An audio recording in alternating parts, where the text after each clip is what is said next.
Contexto sociológico. Está con nosotros Jessica Esquivel Alonso, directora del Centro de Derechos Civiles y Políticos de la Academia Interamericana de Derechos Humanos.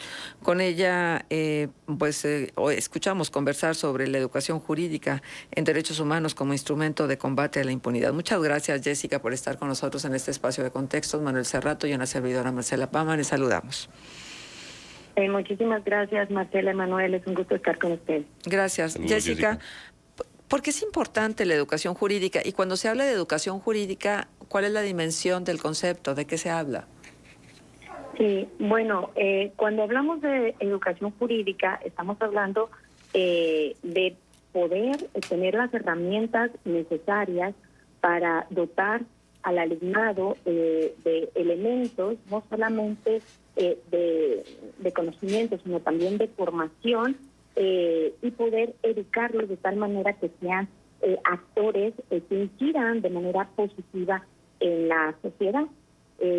Ustedes recordarán que las tradiciones jurídicas normalmente tenemos un modelo de enseñanza que tiende a traer elementos de antaños, como la memorización, como estar pegados estrictamente a la ley, y dejan de lado el pensamiento crítico, y dejan de lado también otros importantes valores como la ética, que pues tanto hace falta en la construcción justamente de profesionales comprometidos con la sociedad. Entonces, en ese sentido, la cultura jurídica, desde el punto de vista de la educación, pues a través de esta licenciatura que estamos desarrollando en la Academia Interamericana de Derechos Humanos, pues está comprometida con la formación de universitarios y universitarias calificados y sobre todo sensibles a lo que pasa en la sociedad. Pero fíjate que este es un tema que ya lo hemos tratado en alguna ocasión, porque estamos preocupados y ocupados de que este tipo de formación sea estrictamente acotada a lo que significan algunas carreras como la de Derecho, por ejemplo, cuando la verdad es que la educación jurídica tendría que ser de todos los mexicanos, porque finalmente todos los mexicanos nos interesa que no haya impunidad. Digo, habrá estudios mucho más especializados para los de derecho, pero yo creo que todas las carreras tendrían que incluir en su currícula algo relacionado al respecto. Sí, desde luego, la cultura de la legalidad, la cultura jurídica no es un aspecto o un monopolio que se deba concentrar únicamente en las escuelas de leyes. Desde luego que es transversal, porque al final del día somos una sociedad, nos regimos por leyes y debemos de tener pues un mínimo de conocimiento sobre nuestro sistema legal y nuestro sistema jurídico, por supuesto.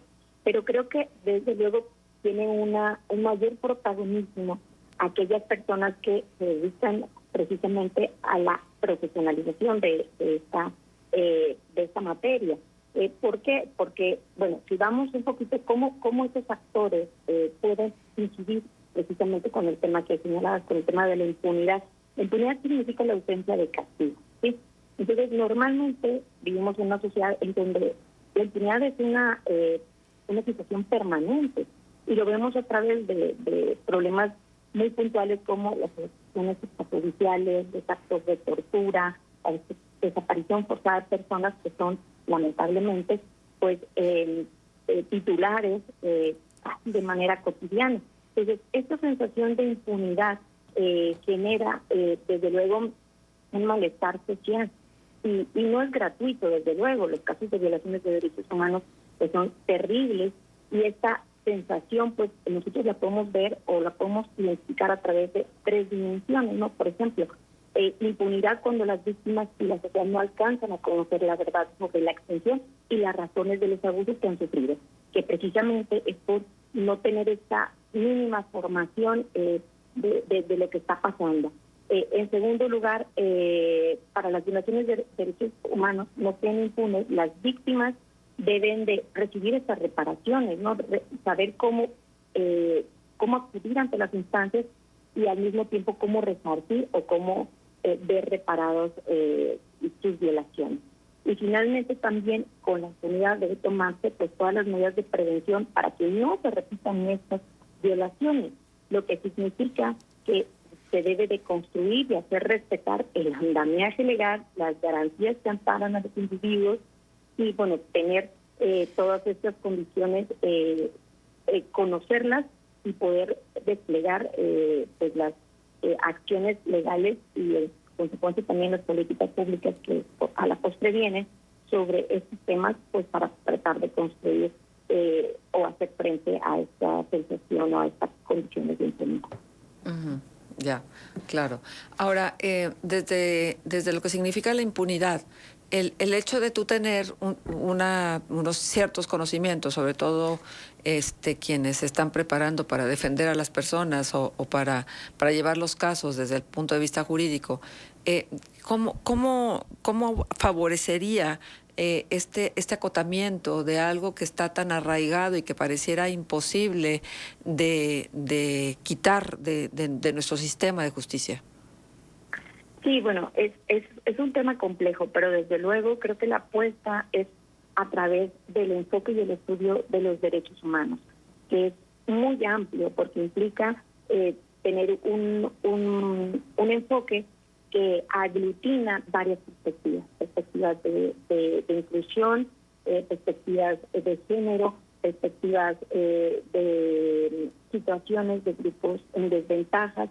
Entonces, estos enfoques de alguna manera permiten paliar varios frentes o varias desigualdades que encontramos pues, en términos generales en los conflictos. Al mismo tiempo, estos actores, estas personas con este tipo de formación también se vuelven, por ejemplo, como personas que tienen a influir en una cultura de paz, en una cultura de legalidad. Normalmente cuando nosotros vamos a la escuela de leyes, pues se nos transmite que debemos de litigar, que debemos de estar en conflicto permanente. Sin embargo, también se deja de lado que debemos de ser personas que solucionan problemas, contenedoras de problemas, debemos ser mediadores, debemos de también incidir en la medida de nuestras posibilidades a través pues de la ética, de otras, de esta construcción de resolución de los conflictos a través de manera pacífica. Entonces creo que todas estas herramientas permiten de alguna manera de construir esta forma en la que tradicionalmente pues, se nos ve a las y los abogados y que pues de alguna manera también ha generado que se puedan engendrar pues otros problemas que como la burocracia, como problemas eventualmente de corrupción y toda esta sensación que abona este ambiente de impunidad. Uh-huh. Jessica, buenos días, con el gusto de saludarte. Estas reformas en materia de derechos humanos, que por ejemplo hacen que ya una recomendación no quede solamente en eso, sino que también alguna instancia que recibe quejas constantes de violaciones en derechos humanos y que entonces reciba una recomendación, pues ya sea pues un camino distinto para que realmente cumpla y modifique ciertos comportamientos y pueda incluso haber una sanción en caso de que haya habido un abuso identificable, palpable. Eso, por supuesto, que es una herramienta positiva, pero también la parte preventiva y de capacitación, sobre todo a los órganos de seguridad pública, de procuración de justicia, instituciones médicas, que son los que más quejas están motivando históricamente. ¿A qué nivel se deberían dar? Es decir, ¿cómo capacitar de forma más integral a los prestadores de estos servicios, a los funcionarios públicos de estas áreas, para reducir el riesgo de que haya abusos o violaciones a derechos humanos? Sí, muchas gracias, Manuel. Te saludo con gusto. Mira, creo que haces una aportación muy interesante, porque efectivamente, a través del Ombudsperson, que en nuestro estado es la Comisión Estatal de Derechos Humanos, efectivamente la nueva reforma le otorga la posibilidad de, con estas recomendaciones y con estos elementos que puedan llegar a identificar en la violación sistemática de derechos humanos, se puedan ser insumos para eventualmente llevar a juicio a las y los responsables de la comisión de estas violaciones. Y creo que es una herramienta muy útil socialmente y que además es de avanzada, ¿sí? Es nuestro Estado punta de lanza en este tipo de actuaciones, porque una de las principales críticas a los organismos defensores de derechos humanos es que efectivamente se quedan pues, en recomendaciones y no tienen un carácter vinculante o van más allá.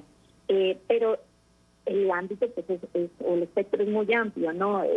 Sabemos que la mayoría de las violaciones a derechos humanos presupone la presencia de funcionarios del Estado o de personas que actúan por su instigación o con su consentimiento. Y desde luego este pues, es un tema muy delicado. Y creo que la capacitación desde luego es la herramienta, como señalas, fundamental. Nosotros, por ejemplo, a través de la construcción, nosotros trabajamos con el gobierno del Estado para la construcción del Programa Estatal de Derechos Humanos, en donde se crearon diferentes grupos de trabajo para precisamente atender a través de la capacitación a distintos frentes. Por ejemplo, hemos trabajado con policías, hemos dado algunas capacitaciones permanentes, precisamente porque se ha identificado que el primer contacto con las personas, precisamente en materia penal, pues es a través de los policías. Y justo las primeras actuaciones pues pueden detonar violaciones que eventualmente en procesos pues puedan retrotraer, es decir, regresar todo el proceso justo por una violación en ese momento y dejar de resolver eventualmente el fondo del asunto. Entonces es muy importante sensibilizar a todos los funcionarios, especialmente a los de primer contacto con los que la ciudadanía tienen ese trato directo, como son, por ejemplo, policías o como son funcionarios públicos de ventanilla, etcétera, que sí que ante el desconocimiento o ante las malas prácticas no sean sensibles a esta posible vulneración de derechos humanos en la que puedan ocurrir. Exacto.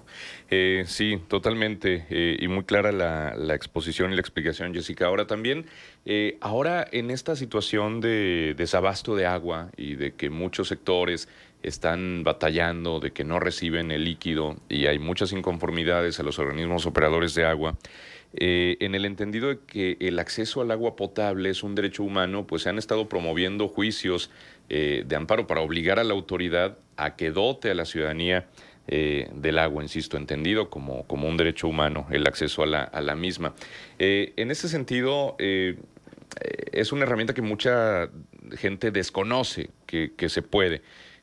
Jurídicamente esto está representando un interés, o sea, el hecho de que se promuevan estos juicios para recibir agua cuando tendría que ser simplemente algo de todos los días, un servicio básico que las autoridades deberían prestar.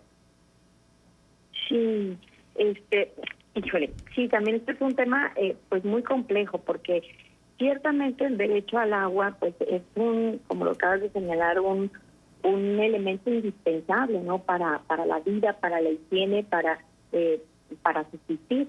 Pues recordemos que durante la pandemia pues justamente se accionó una acción de inconstitucionalidad local precisamente por un tema de agua, no un tema relacionado con el acceso al agua de sectores vulnerables como son, por ejemplo, los migrantes. Y en esa acción de inconstitucionalidad local, ¿qué era lo que se señalaba? Precisamente el acceso para todas y todos, porque el agua es fundamental, es también reconocido como un derecho humano social, es decir, que de alguna manera pende de de los presupuestos o de el dinero que el Estado tenga destinado para hacer materialmente posible el acceso a este derecho.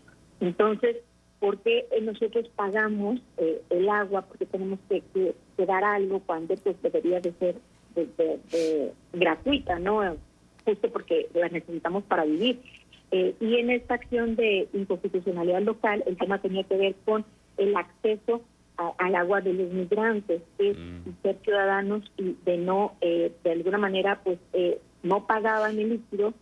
Al llegar a un refugio determinado, pues ahí sí que se debía pagar, este refugio no había pagado, entonces algo de dejar que yo decía, es que me tienes que pagar porque pues aquí es un derecho, ¿no? Claro. Yo también tengo que recibir una contraprestación por el servicio que te estoy prestando. Y por otro lado, se decía, a ver, pues es que es un derecho humano. Entonces, ¿qué fue lo que se hizo en el fondo? En esta situación, justamente, que además era un contexto de pandemia, que añade un matiz y un agravante, ¿no?, a la situación de emergencia sanitaria, se dijo que se debería dispensar del pago del agua y por estos indebidos pagos en los que se había incurrido, y reconocer que pues el agua es un derecho humano, pero desafortunadamente la sentencia no llega a decir que es gratuito para todas y todos. ¿Por qué? Porque tenemos un tope constitucional que señala que es un derecho social y que se debe dar una contraprestación.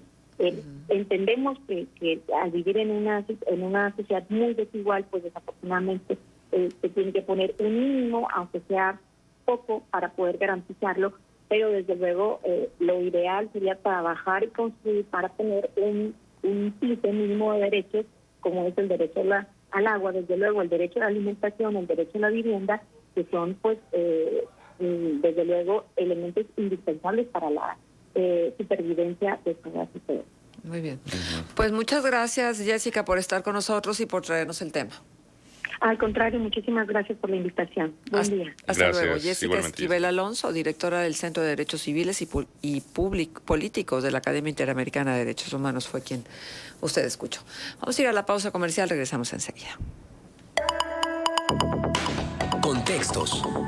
El programa